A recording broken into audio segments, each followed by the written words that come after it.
2011, região serrana do Rio de Janeiro. A maior tragédia natural do Brasil, mais de 900 pessoas que morreram. Depois daquela que é a maior catástrofe natural da história do país em número de mortos, outras tantas vieram, e em ritmo cada vez mais acelerado. No Paraná, a situação depois da passagem do ciclone também não é nada boa. Subiu para 26 o número de mortes por causa das enchentes no sul da Bahia. A chuva diminuiu, mas a situação é de emergência em 166 cidades. A rodovia Rio Santos sumiu no meio dos deslizamentos em diferentes pontos. O Rio Negro atinge a maior seca. Os eventos climáticos extremos que assustaram os brasileiros produziram um recorde de ocorrências desastrosas em mais de 1.000 municípios. Na mais recente delas, praticamente um estado inteiro ficou debaixo d'água. Nesse momento, tem inundações em 77% das cidades gaúchas, 385 de um total de 497. Tem 85% dos moradores da capital gaúcha que estão sem acesso à água. E tem muito mais coisa faltando. A capital gaúcha vive a maior enchente da história. Para onde se olha, há mais inundações e as consequências que elas trazem. Efeitos concretos das mudanças climáticas provocadas pela humanidade.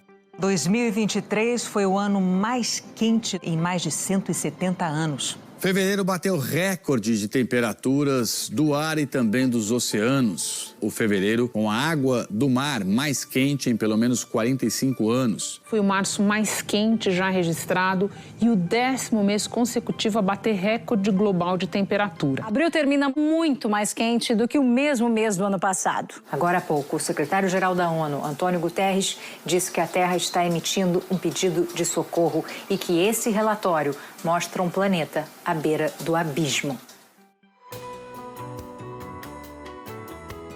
Da redação do G1, eu sou Natuzaneri e o assunto hoje é a mudança climática vista de perto. O relato de jornalistas que testemunharam e testemunham os novos extremos do planeta. Neste episódio, eu converso com Ana Paula Araújo, apresentadora do Bom Dia Brasil da TV Globo, e com Ernesto Palha, autor do documentário 3 vezes Ártico, O Alerta do Gelo, disponível no Globoplay. Sexta-feira, 10 de maio. Ana Paula, minha amiga, preciso te agradecer muito por você ter topado falar com a gente. Eu sei que você está no meio de uma cobertura extremamente difícil. E para iniciar essa nossa conversa, em primeiro lugar, eu queria te perguntar quais foram, das tantas cenas dramáticas que você testemunhou, quais foram ou qual foi a que mais te impactou? Acho que foram várias imagens aqui, porque a cada momento vinha uma imagem mais dramática, mais sofrida que a outra. Por exemplo, na BR-116, que é uma das principais rodovias do Rio Grande do Sul e do país até, né, que vai até o Nordeste, a gente só conseguiu chegar lá de barco, num trecho isolado, e nesse trecho, várias pessoas morando no acostamento, em carros parados, as pistas tomadas por animais largados ali. De barco, a gente conseguiu chegar aqui nesse ponto que está completamente isolado.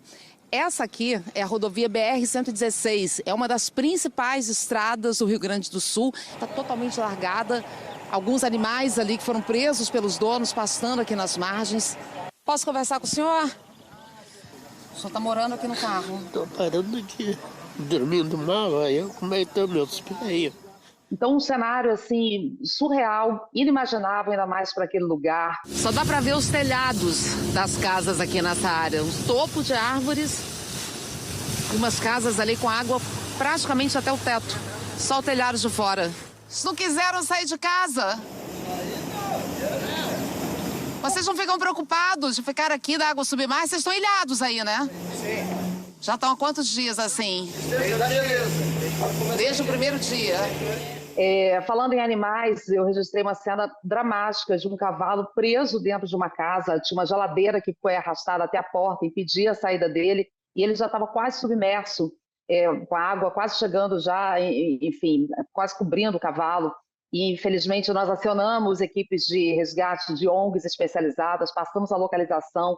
As equipes tentaram montar uma operação de resgate a tempo, mas, infelizmente, não foi possível. Hoje eu recebi mais cedo a informação de que o cavalo não resistiu. Muitas pessoas em abrigos que perderam absolutamente tudo. Muitas pessoas tentando se reunir com parentes. A gente flagrou também num num abrigo uma senhora que já estava lá há vários dias, e a alegria dela quando o filho finalmente encontrou-se com ela lá. Ele não sabia onde a mãe estava, a mãe não conseguia contato com ele. Então, são muitas cenas que se repetem.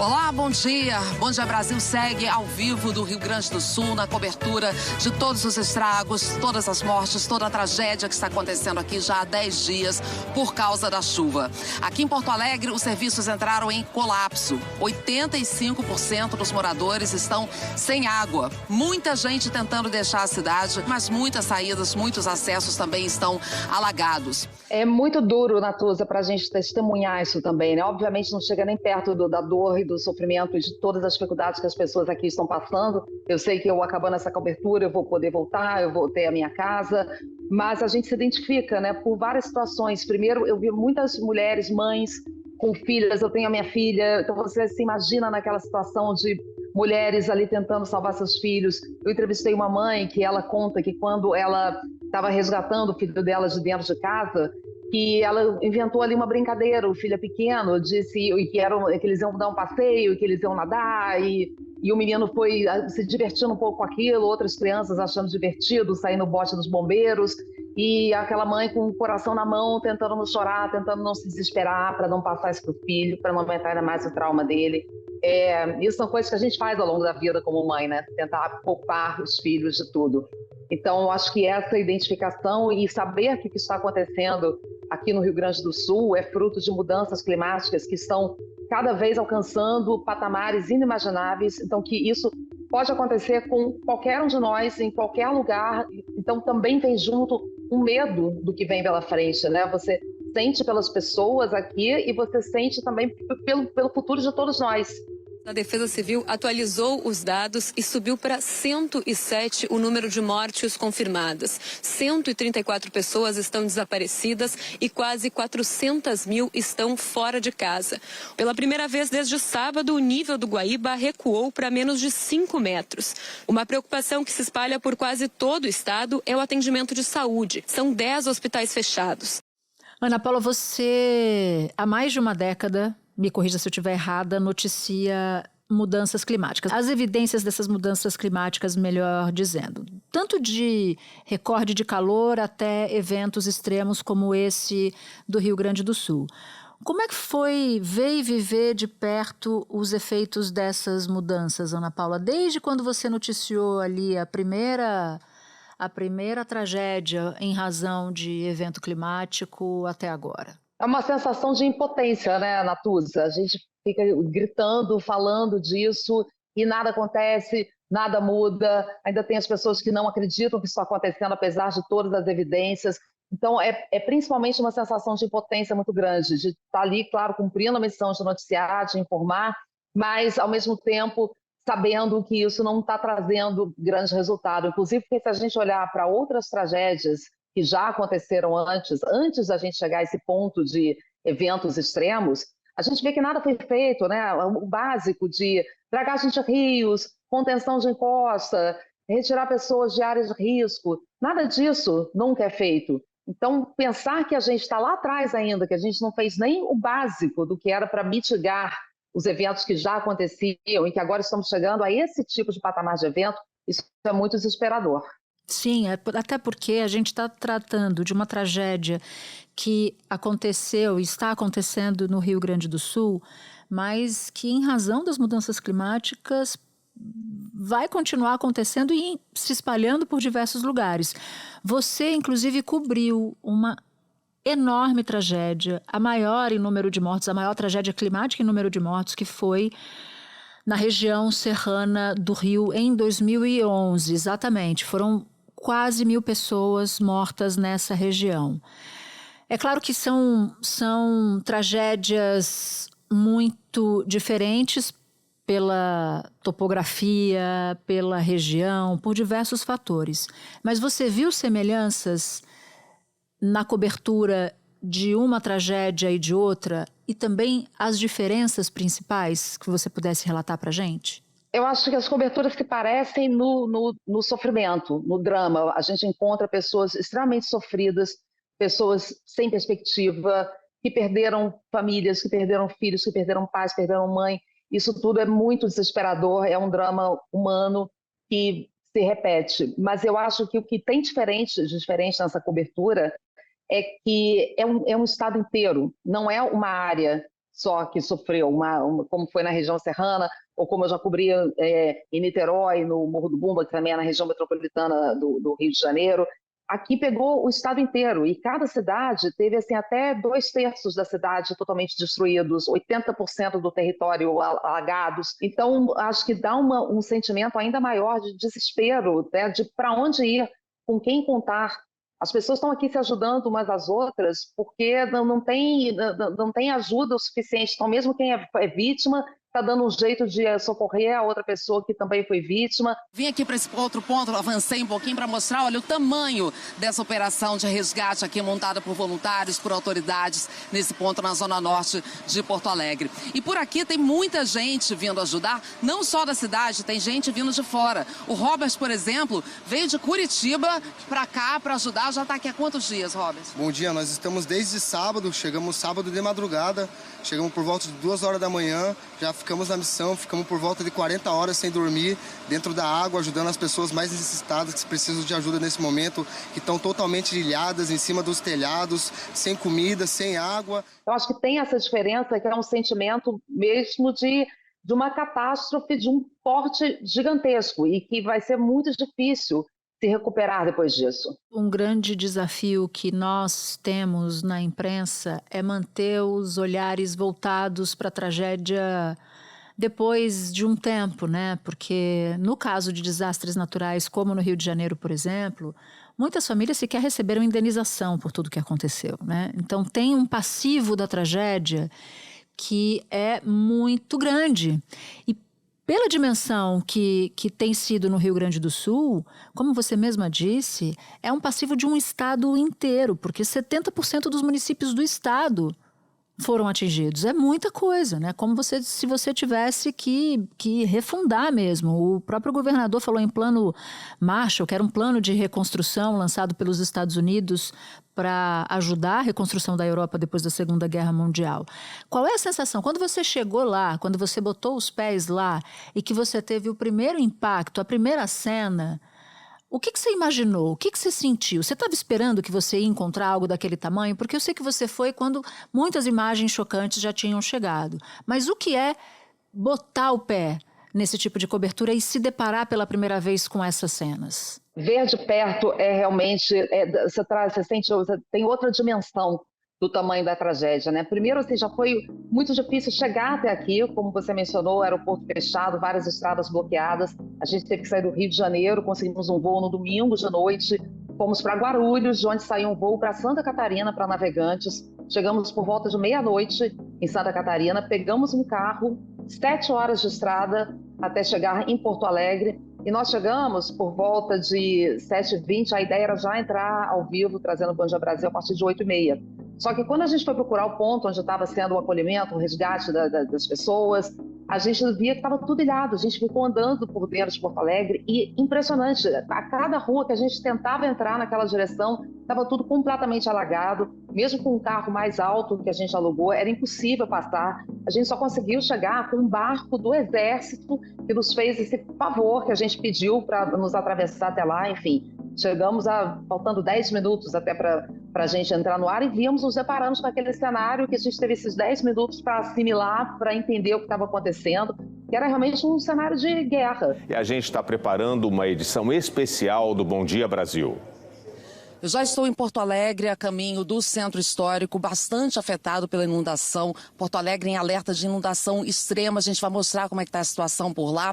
Hoje aqui abriu um tempo bom, não há previsão de chuva, ainda bem, mas o nível do Guaíba só deve começar a baixar daqui a uma semana. 70% de Porto Alegre estão sem água, muitos moradores, milhares sem luz. A gente vai trazer todas essas informações já ao vivo no Bom Dia Brasil. Tudo alagado para todos os lados e uma praça ali na frente que estava seca, com várias tendas montadas para atendimento de saúde, para fornecimento de comida, de roupa. Isso também é importante mostrar como, apesar de todas essas dificuldades, a tragédia ter atingido a maioria da população, como que as pessoas se mobilizaram rapidamente para conseguir acolher as outras. Eu fico imaginando a dificuldade que não foi montar aquela estrutura de tendas improvisada que seja, mas que estava funcionando e atendendo e acolhendo as pessoas nesse cenário. E é uma coisa que ninguém aqui imaginava.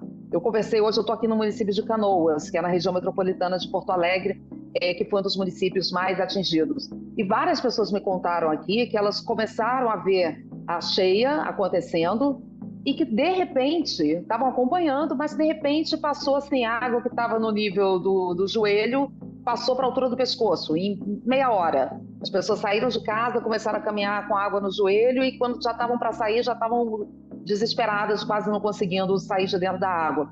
Então, foi até para quem vive em áreas que são normalmente de risco, que sofrem com alagamentos, com inundações, foi um choque muito grande. E quando a gente chegou aqui, respondendo agora a sua pergunta, o cenário é de filme de ficção científica. Parece que o mundo acabou e que a gente chegou num outro momento, porque não tinha quase ninguém nas ruas, né? Só tinha nos postos de salvamento, depois foi onde a gente achou as pessoas concentradas, mas, de modo geral, as ruas desertas.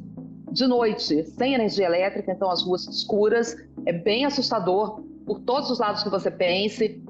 Tem água, no nosso hotel, por exemplo, a gente só consegue ter 1 hora de água por dia para poder tomar banho, enfim, é o máximo que está sendo liberado, porque a cidade está toda no racionamento. A gente viu, inclusive, muitas pessoas, essa é uma tragédia que atingiu todas as classes sociais, Natuza. É claro que as pessoas mais pobres, mais humildes, sentem muito mais as dificuldades e o que vem depois, ainda por cima. Mas eu vi muitas pessoas que tinham condição de pagar hotel, chegando no hotel e o hotel dizendo que está cheio, que não tem mais como receber, ou o hotel não recebia porque não tem água para ter mais gente dentro do hotel. Então, é uma situação realmente de guerra, é caótico. Ana Paula, eu agradeço demais por você ter topado falar com a gente. Eu sei que o trabalho aí está intenso, mas agradeço também como telespectadora o fato de você ter ido fazer essa cobertura. Eu sei que a TV Globo designou muitos excelentes jornalistas para essa função, mas ouvir o relato de vocês e dos nossos colegas que atuam na cobertura local fez toda a diferença para a gente entender a dimensão do que estava acontecendo lá. Então, te agradeço em nome da equipe do Assunto pela cobertura e também pela visita aqui no nosso episódio. Obrigada, Natuza, e quero deixar aqui também o meu beijo, o meu abraço a todos os nossos colegas que estão aqui, principalmente a população do Rio Grande do Sul, que eu estou vendo aqui de perto, que está lutando com todas as forças uns pelos outros, sabe? A gente tem até relatado que tem acontecido alguns incidentes de roubo de residência, de roubo de embarcação, mas isso nem de longe consegue descrever o que está acontecendo aqui, que é, na verdade, uma corrente enorme de solidariedade, de pessoas se ajudando, apoiando umas às outras.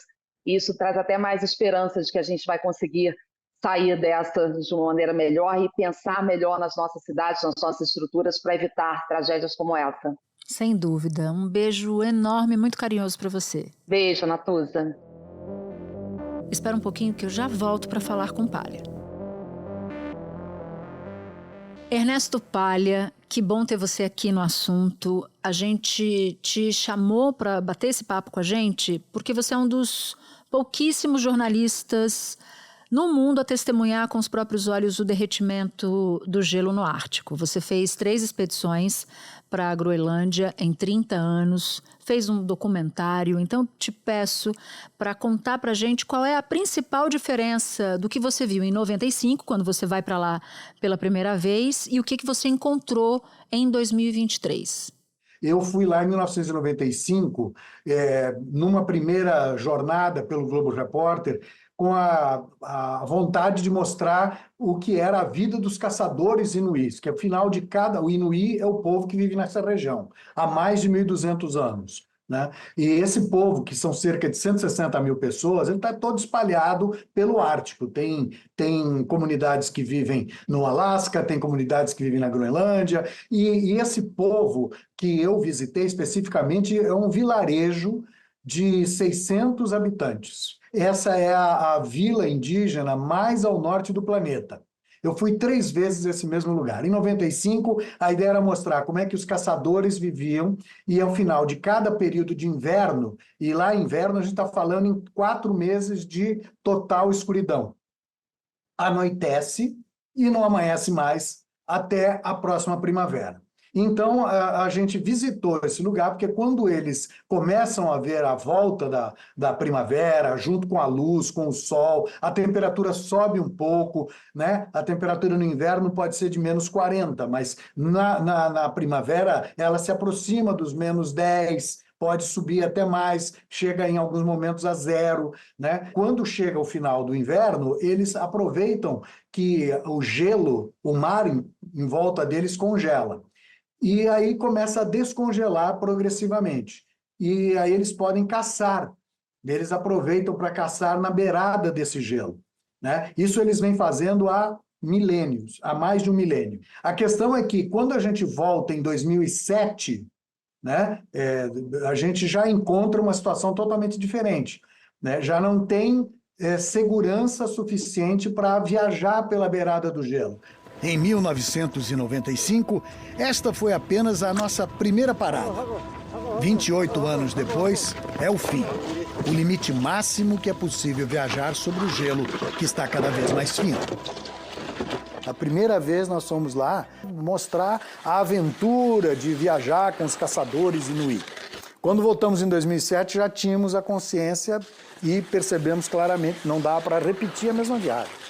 Lá, a vida se manifesta em formas de animais, como ursos, como focas, como peixes, né? E esses animais voltam para a beirada do gelo, eles vêm procurando chegar perto da terra, porque também tem alimento.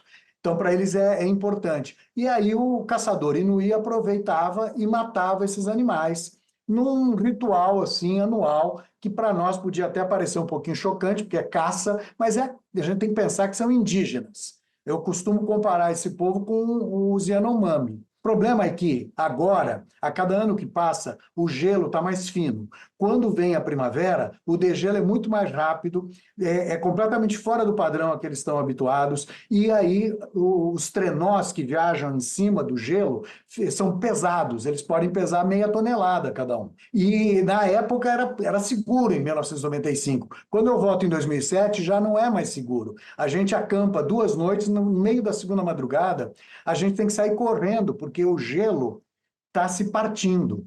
Muito bem, a gente voltou agora em 2023 e a situação está ainda mais grave. Fica até difícil, é a mesma sensação que quem sobrevoa a Amazônia tem dificuldade para entender a imensidão do desmatamento, a grandeza do desmatamento, porque você vê muito verde.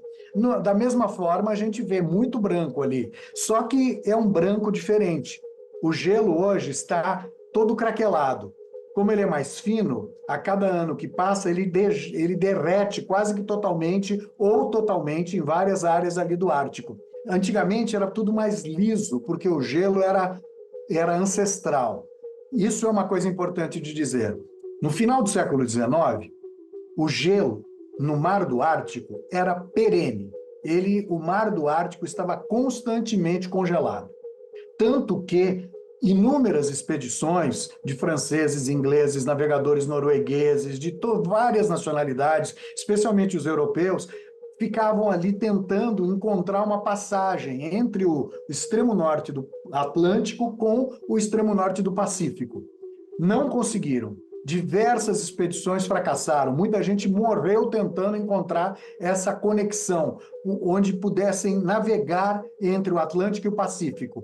Tanto foi impossível encontrar essa passagem que eles tiveram que abrir o Canal do Panamá. E hoje, já faz cerca de 10 anos, que no verão já existem passagens. O gelo já não é mais compacto como antigamente. Você vê, olha, no prazo de um século, a gente já vê uma mudança muito grande.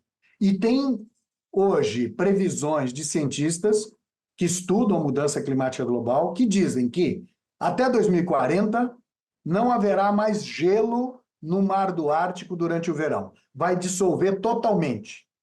Isso tem um impacto tremendo na circulação das correntes marítimas. Ernesto, muita gente está se perguntando por que para um episódio que fala dessa tragédia horrível do Rio Grande do Sul, a gente trouxe alguém para falar de Groenlândia, para falar do Ártico.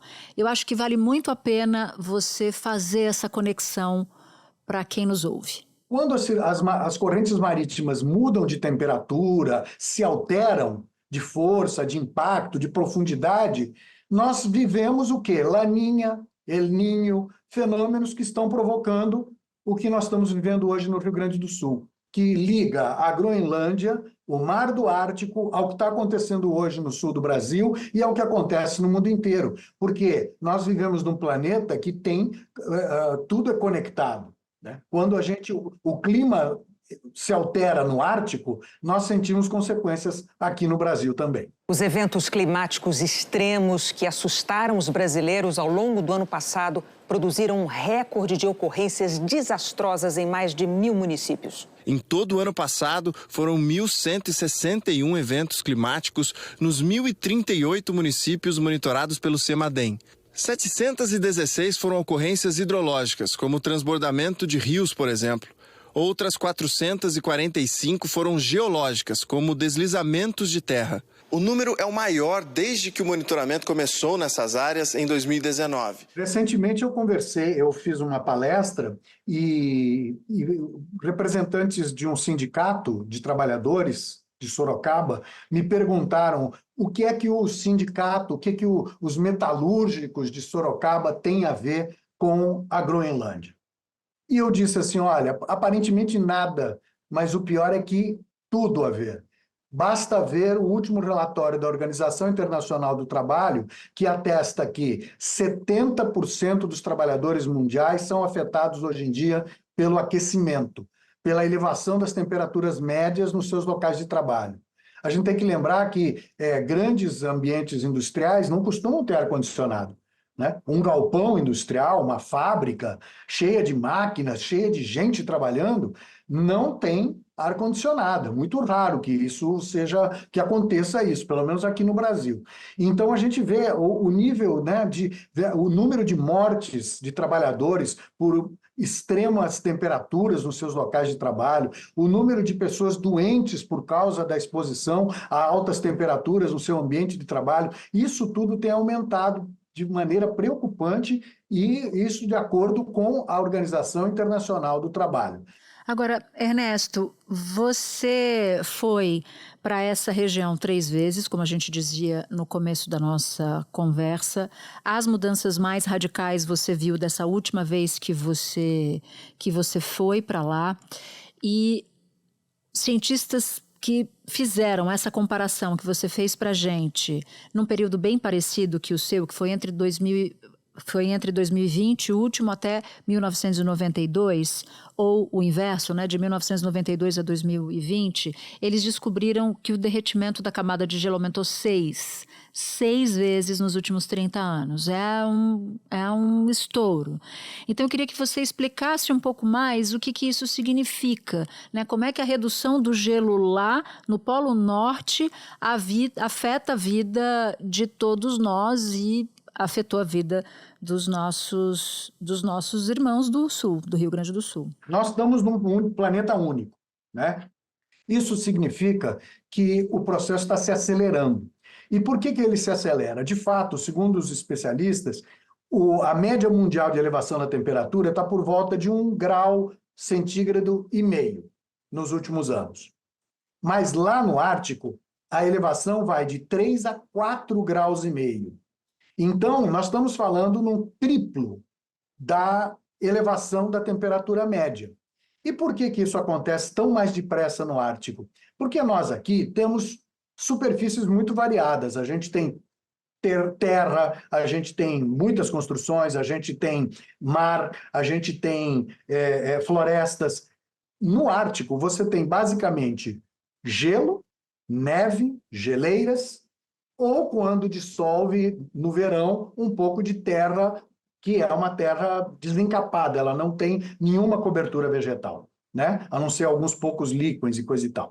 Então, a cada ano que passa, a gente está vendo menos gelo, mais mar, mais sol sendo absorvido, mais calor sendo absorvido, e isso provocando uma aceleração do degelo no Ártico.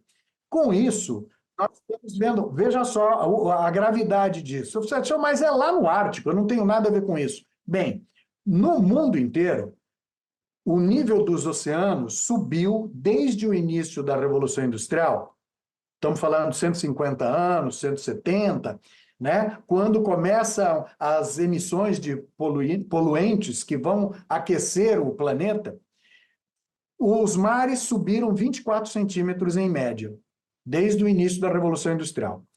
8 centímetros desses aí que subiram para todo mundo, hein? Subiu para São Vicente, para Recife, para Porto Alegre, que não está no mar, mas está numa laguna que se conecta com o mar.